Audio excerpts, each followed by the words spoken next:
I guess silent movies are cool again, huh? What do you mean? Check out the Oscar nominations. The Artist, Hugo, they're all over the place.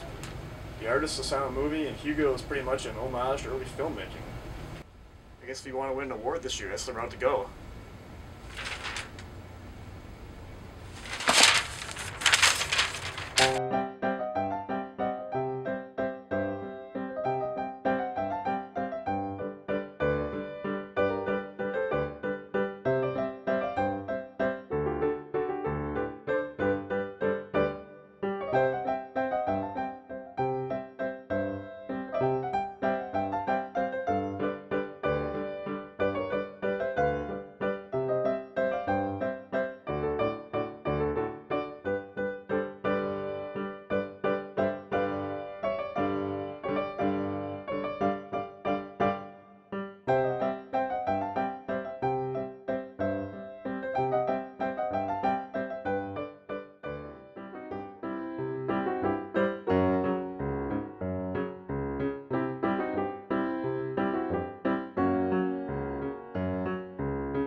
Back to another topical LT Sports Extra here on LeaderTelegram.com. I'm Joe Zemer with Justin Harings.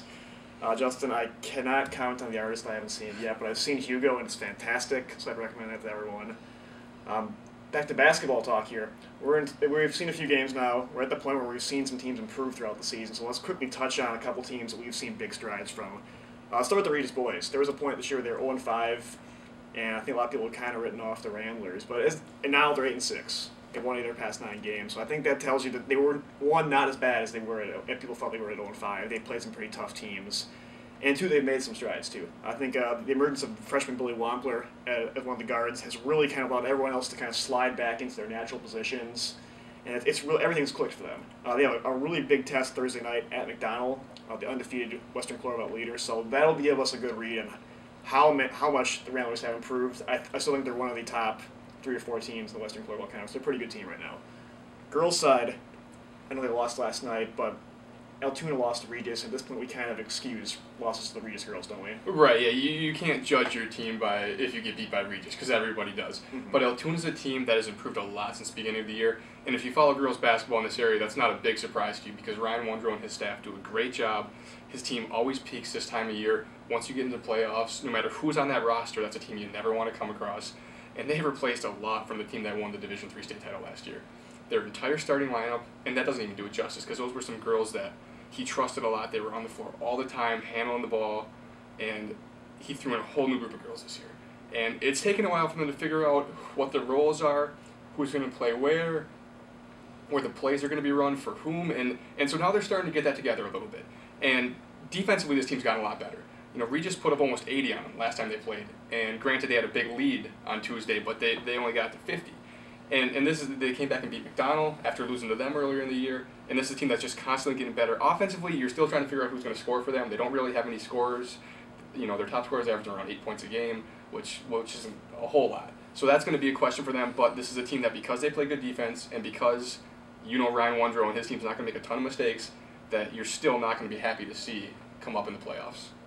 All right, there you have it. Stop back next week. We see if Justin can find an even smaller T-shirt to wear.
guys, what's up?